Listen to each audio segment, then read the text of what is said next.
इस देश में डॉक्टर बी.आर. अम्बेडकर साहब ने जो भारत का संविधान बनाया, तो डॉक्टर बी.आर. अम्बेडकर साहब ने संविधान को बनाते वक्त एक बात कही थी कि ये देश का संविधान मैंने बहुत अच्छा बनाया है, लेकिन यदि संविधान को लागू करने वालों की नीयत साफ नहीं रही तो अच्छा संविधान भी अच्छा काम नहीं कर पाएगा। मेरे सम्मानित साथियों, ये बात देखने को मिली कि उस संविधान में तमाम धाराएं, आर्टिकल, ऐसी व्यवस्थाएं रही हैं कि जिनके आधार पर इस देश में आज 75-76 साल बीत गया, इसके बाद भी लोगों को न्याय नहीं मिल रहा है। उस संविधान में तीन ऐसी धाराओं के लिए जिनमें जितने भी कमेटी में लोग थे उनके अलग डॉक्टर बी.आर. अम्बेडकर साहब को उन 3 मुद्दों पर बहुत ज्यादा संघर्ष करना पड़ा था। नंबर 1 चीज, इस देश में हमारी बेटियों को, महिलाओं को, बहनों को पढ़ने लिखने का अधिकार नहीं था, उनको स्वाभिमान की जिंदगी जीने का अधिकार नहीं था। वो चाहे जिस जाति समाज की, चाहे जिस जाति धर्म की महिलाएं रही हों। ये डॉक्टर बी.आर. अम्बेडकर साहब ने बड़ा संघर्ष करके संविधान में व्यवस्था दिया। दूसरी चीज, वोट का अधिकार। जब वोट के अधिकार देने की बात आई तो उस वक्त जितने लोग भी संविधान सभा की कमेटी में थे, अधिकार बराबर का ना दिया जाए। वोट का अधिकार उसको दिया जाए जो बड़ी शिक्षा ग्रहण किए हों, जो बड़ी लगान जमा करते हों।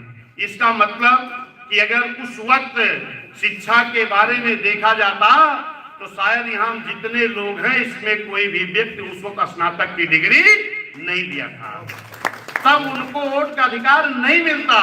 लेकिन धन्य है डॉक्टर बी.आर. अम्बेडकर साहब ने कहा कि ये देश आजाद हो गया है, अब इस देश में रानी के पेट से राजा नहीं पैदा होगा, राजा वोट से पैदा होगा। इसलिए वोट का अधिकार इस देश में रहने वाले सभी जाति, धर्म, समाज के लोगों को, चाहे कोई बड़ा आदमी हो, चाहे गरीब हो, सबको वोट का अधिकार बराबर का दिया जाएगा। मेरे सम्मानित साथियों, तीसरा मुद्दा था आरक्षण। आरक्षण को भी जब संविधान में डॉक्टर बी.आर. अम्बेडकर साहब देना चाह रहे थे तो इस देश के जितने भी लोग संविधान कमेटी में रहे हैं या उस वक्त इस देश के नेता रहे हैं, उन लोगों ने आरक्षण का विरोध किया था। लेकिन डॉक्टर बी.आर. अम्बेडकर साहब ने कहा नहीं, इस देश में दोहरी गुलामी है। एक गुलामी है इस देश में अंग्रेजों की और दूसरी गुलामी है इस देश के रहने वाले बड़े बड़े राजे रजवाड़ों की। वो राजे रजवाड़ों की गुलामी कौन करता था मेरे सम्मानित साथियों? जो आर्थिक रूप से, शैक्षिक रूप से, सामाजिक रूप से, हर तरह से जो कमजोर था, वो इस देश के बड़े बड़े राजे रजवाड़ों का गुलामी करता था। इसके लिए डॉक्टर बी.आर. अम्बेडकर साहब चाहते थे कि जो आर्थिक रूप इनको भी इस देश में सम्मान की जिंदगी जीने का मौका मिले। लेकिन मेरे सम्मानित साथियों, उस वक्त डॉक्टर बी.आर. अम्बेडकर साहब ने बड़ा प्रयास करके आरक्षण देने के लिए जो जांच कमेटी मंगाई, जिसका नाम साइमन कमीशन था। लॉर्ड लिथियन के एक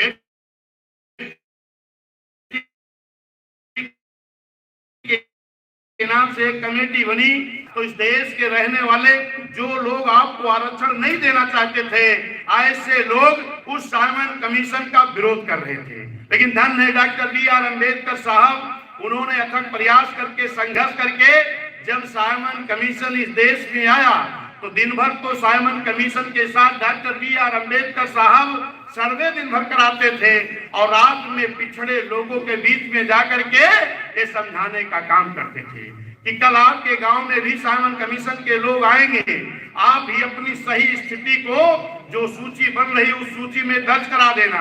तमाम मेरे ओबीसी समाज, पिछड़े समाज के लोग कहते हैं कि बाबा साहब तो आरक्षण की लड़ाई सिर्फ शेड्यूल कास्ट के लिए लड़े हैं, SC ST के लिए लड़े हैं। नहीं, जो बाबा साहब ने साइमन कमीशन मंगाया था, उस साइमन कमीशन से जांच किसकी हो रही थी? किसी जाति विशेष की जांच नहीं हो रही थी। जो लोग भी आर्थिक रूप से, सामाजिक रूप से, शैक्षिक रूप से, इन्हीं हर तरह से जो पिछड़े थे, उनका सर्वे हो रहा था, वो चाहे जिस जाति बिरादरी के रहे हो। मेरे सम्मानित साथियों, दिन भर डॉक्टर बी.आर. अम्बेडकर साहब कमेटी रहते थे, रात में पिछड़ों के मोहल्लों में जाते थे कि कल आप भी सामन कमिश्न को अपनी सही स्थिति नोट करा देना। लेकिन जैसे बाबा साहब निकल करके आते थे, तैसे जो लोग आपको आरक्षण नहीं देना चाहते थे, वो लोग भी उन पिछड़े गांव में पहुंच जाते थे और पूछते थे, क्या डॉक्टर BR अम्बेडकर साहब आए थे? तो लोग बताते थे हाँ आए थे। तो पूछते थे क्या कह करके गए हैं? तो लोग कहते थे कि बाबा साहब यही बता करके गए हैं कि कल जो कमेटी आएगी, उस कमेटी की सूची में अपना नाम दर्ज करा देना। तुरंत वो लोग कहते थे कि अगर आप बाबा साहब की बात को मान गए, सूची में नाम आप दर्ज करा दिए, तो आप तो शूद्र हो जाओगे, आप अछूत हो जाओगे, आप SC समाज में हो जाओगे। ए मेरे पिछड़े समाज के लोगों, OBC समाज के लोगों, जिन लोगों ने उस वक्त बाबा साहब की बात को मान लिया, वही लोग अनुसूचित जाति और अनुसूचित जनजाति की सूची में शामिल हो गए। जो लोग समतल एरिया के लोग थे, वो अनुसूचित जाति में शामिल हो गए। जो लोग पहाड़ी क्षेत्र के लोग रहे हैं, वो अनुसूचित जनजाति में हो गए, यानी SC और ST में हो गए। और जिन लोगों ने बाबा साहब की बात को नहीं माना, अपने दुश्मनों की बात को माना, वो क्या रह गए? पिछड़े के पिछड़े। हमने क्या कहा? सर्वे किसका हो रहा था? पिछड़ों का। कौन से पिछड़े? जो आर्थिक रूप से, सामाजिक रूप से, शैक्षिक रूप से, हर तरह से जो पिछड़े थे, उनका सर्वे करा करके बाबा साहब आरक्षण देना चाहते थे। जिन लोगों ने बाबा साहब की बात को माना, वो सूची में दर्ज हो गए, उनका आरक्षण हो गया।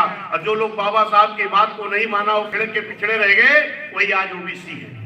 जिनको शाक्य, सैनी, कश्यप, बिंद, मल्लाह, गडेरिया, पाल, मौर्य, नाई, बढ़ई, लोहार, कुम्हार, कर्मा, लोध कहा जाता है, राजपूत कहा जाता है, वही लोग हमारे OBC समाज के लोग हैं। आज जो अक्सर मैं देखता हूं कि धरना प्रदर्शन किया करते हैं कि हमको SC समाज में शामिल कर लो। ए मेरे भाइयों, अगर उस वक्त बाबा साहब की बात को आप मान गए होते, तो आप भी आज अनुसूचित जाति, अनुसूचित जनजाति की सूची में होते, आपको लड़ाई नहीं लड़ना पड़ता। सम्मानित साथियों, लेकिन धन्य है डॉक्टर BR अम्बेडकर साहब कि उन्होंने जब ये देखा कि पिछड़े समाज के कुछ लोग हमारी बात को नहीं मान रहे हैं, तो बाबा साहब ने आर्टिकल 340 के तहत संविधान में एक व्यवस्था दे दिया कि फिर कभी जब हुकूमतें आएंगी, सत्ता आएगी, तो फिर से सर्वे करा कर आरक्षण दे दिया जाएगा। ये मेरे पिछड़े समाज के लोग, OBC समाज के लोग, आपको ये जानकारी होनी चाहिए कि पहली बार वोट जब पड़ा है तो 1952 में पड़ा है, और 1952 में फिर से पिछड़ों को आरक्षण देने के लिए एक काका कालेलकर आयोग की कमेटी बनी कि फिर से सर्वे करके पिछड़ों को आरक्षण दे दिया जाए। ए मेरे सम्मानित साथियों, वो काका कालेलकर आयोग की रिपोर्ट 1952 में कमेटी बनी और 55 में रिपोर्ट आ गई।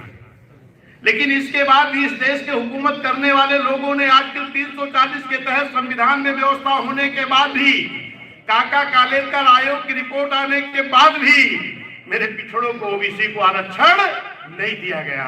एक बार दबी जुबान से जब 77 में ये बात सामने भी आई कि काका कालेलकर की आयोग की रिपोर्ट आए, काफी दिन बीत गया, इन पिछड़ों को आरक्षण दे दिया जाए, तो उस वक्त के जो प्रधानमंत्री थे, उन्होंने क्या कहा?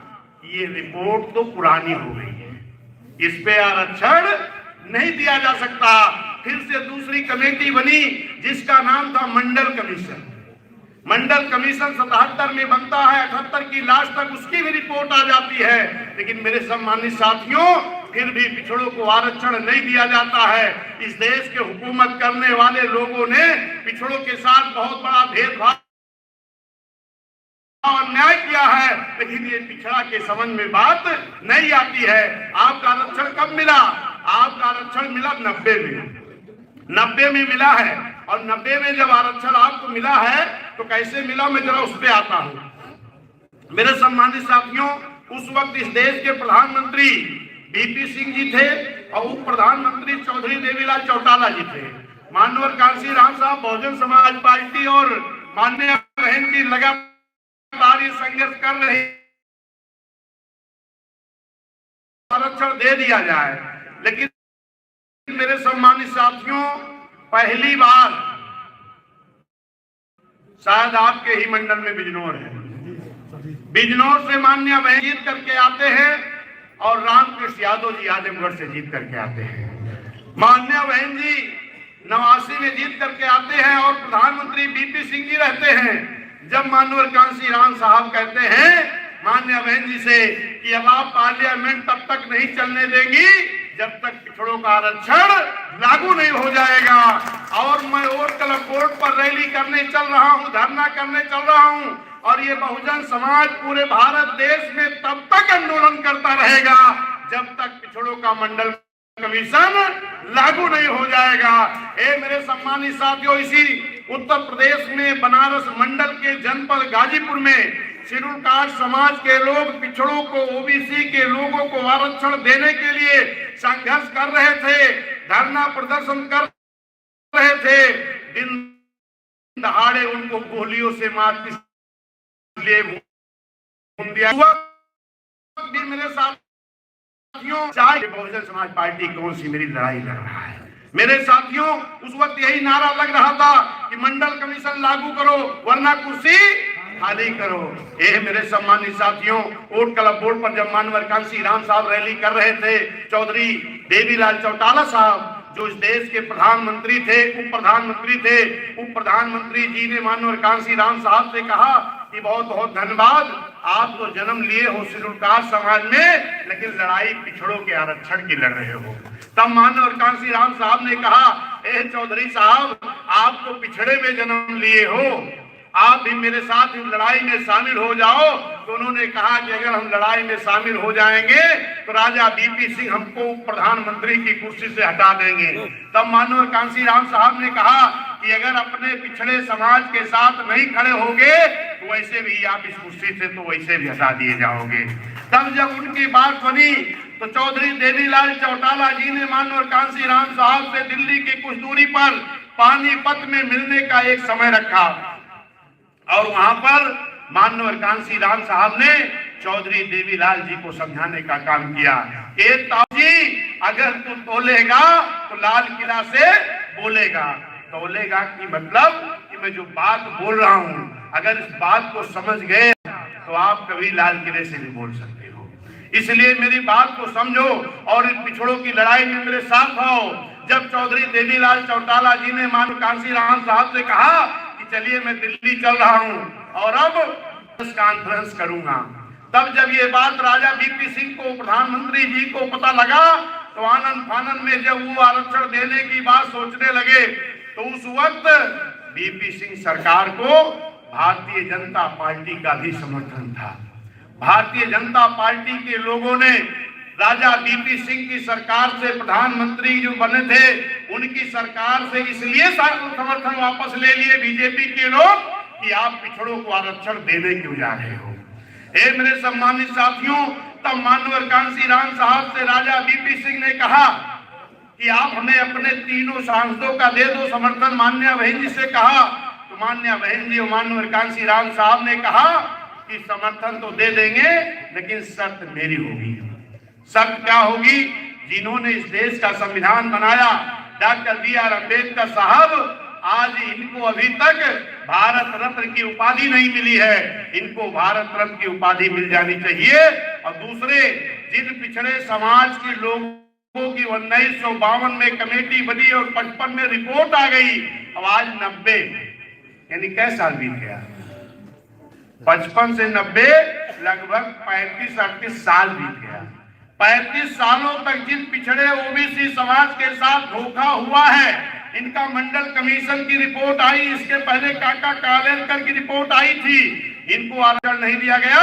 इनको आरक्षण देने की व्यवस्था लागू की जाए, मंडल कमीशन लागू किया जाए। और दूसरा, जो मंडल कमीशन के विरोध में उस वक्त माननीय रूहानी जी एक रथ यात्रा लेकर के निकले थे, इस देश में उन्माद फैलाने के लिए, खून खराबा के लिए, उसको भी रोकने के लिए मानवर कांसी राम साहब, मान्या बहन जी ने शर्त में रखा। तो उस वक्त जनता दल की सरकार बिहार में लालू प्रसाद यादव जी थे, बीपी सिंह की जनता दल की सरकार थी। इन्होंने उनकी रथ यात्रा बिहार में रुकाने का काम किया और पिछड़ों का मंडल कमीशन देने का वादा किया। और लागू किया और बाबा साहब को भी भारत रत्न की उपाधि दी, तब जाकर के मेरे पिछड़े बैकवर्ड के साथियों 90 में आपको आरक्षण मिला, वो भी किसकी बदौलत? माननीय कांसी राम साहब, मान्य बहन जी और बहुजन समाज पार्टी की बदौलत मिला है। लेकिन आज भी आपके समझ में नहीं आता है। अगर आप चाहते हैं गरीब हर वंचित इंसान की आवाज आप तक पहुंचे तो हमारे चैनल को सब्सक्राइब करें और बेल आइकन का बटन दबाना ना भूलें। देखते रहिए बहुजन हलचल न्यूज।